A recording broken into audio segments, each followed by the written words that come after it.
Okay, I'm just hitting record. I don't know what I'm doing, but I'm gonna talk about it because I believe I might be wrong, but you can comment below. But I'm gonna talk about self-awareness and where self-awareness will lead you to a new identity, because this is what I've been through. This is what I know. Okay, so like with self-awareness, like now I gotta lose weight, right? I know the future version of me is already in shape, right? In my head, I see my future version of me in shape, dressing nice, having my face, jawline, everything chiseled. I look good, I feel good. Everything's on point with finances, business, everything, right? So long story short, let's do it this way. Self-awareness, you look in the mirror and you're honest with yourself. Okay, I'm fat. I knew I was fat. I was over 200, almost 240 pounds. And I was like, I got to do something. I know the future version of me is not fat. So that's where the new identity comes into place of what I'm talking about. So the formula is be plus do equals have. So now, see, before I can never figure this out. I was like, what are these damn people talking about in this positive thinking world of do this, do that, and be this and do that? I'm like, what is that? So what they're saying is you go to your future self, look at your future self, right? How you want to be, live, and everything, and act as if that's you now. So that's what I'm doing. Future me would be out exercising. I'm out walking. Okay? I'm out walking every day for 15 minutes. Then when I get home, I'm going to do jump rope in the garage because future me takes care of himself. And then the next day I go to the gym and I lift weights. Future me does that. Future me now eats healthy. So now I got to go. I'm going to get salmon and rice and all this and eat a salad. Again, so I'm starting to pick up now what self-awareness means. Self-awareness is just basically you noticing the things that you need to change in order to become the person that you already are meant to be, which is the future version of yourself. It's just that we get so caught up. Let me go over here. This is pretty cool. Look. It's just that we get caught up in so many of these old weird paradigms of bad habits from back in the past. And that's another thing. You have to get rid of the past. Stop thinking you're your past version of yourself.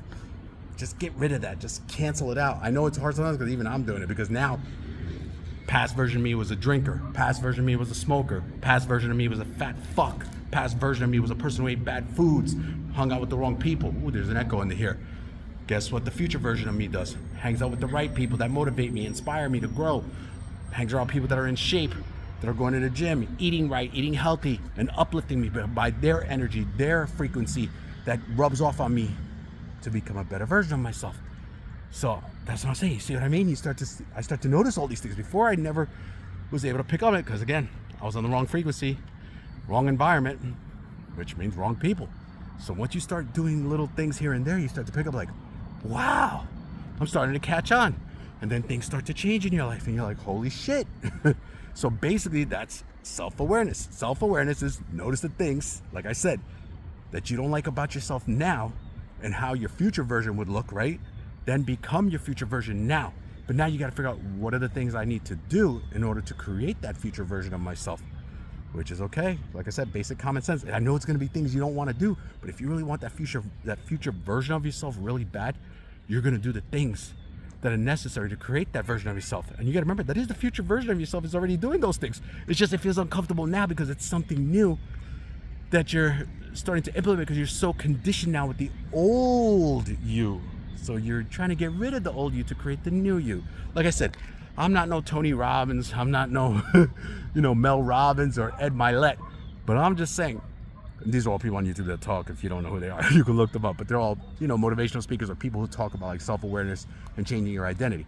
So I'm just here just trying to give little pointers here and there so that way maybe whatever I'm doing could help you. So like now, like I said, now I exercise. Now I'm eating right.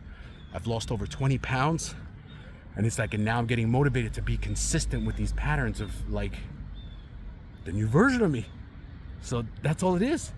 And like I said, look, it does get kind of lonely because I'm doing this by myself. Nobody else wants to go on the journey with me and do these things that I want to do, but I don't care. They're not worried about themselves or their lives right now. I am. I'm like, yo, when you'll start to realize when there's a time to change, and it's better to do it before you hit rock bottom. So this is just my tips. I'm just giving feedback. Comment below what your thoughts are on it. And if you got like a better scenario or a recipe that you think works better, explain it in the comments on what to do, and maybe it'll help me and others because I'm just willing to learn. I'm still learning. So Join me on this journey of getting to 2.0 version of the new version of me, while at the same time helping inspire others like you to become the best version of yourself, the 2.0 version of yourself. That's my goal, is to become best, to help you become the best. Love you. Peace out.